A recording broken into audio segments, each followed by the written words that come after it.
जेव्हा श्री स्वामी समर्थांचं आपल्या घरात आगमन होतं, जेव्हा श्री स्वामी समर्थ महाराज आपल्या घरात येतात, त्या दिवसापासनं आपल्या दुःखांची, आपल्या संकटांची, आपल्या विघ्नांची राख रांगोळी व्हायला चालू होते.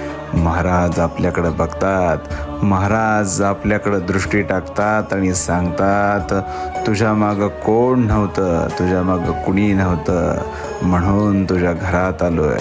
तुझा रक्षण करता, तुझा सर्व कार्य करविता आजपासून मी आहे. माझी सेवा करत राहा. ह्या सेवेचं फळ तुला एक दिवस असं मिळेल की तुलाच उमगणार नाही की तू काय मिळवलंयस. सगळ्यांना मिळवण्यापेक्षा मला मिळव. मी सदैव तुझा रक्षण करता होईल. श्री स्वामी समर्थ.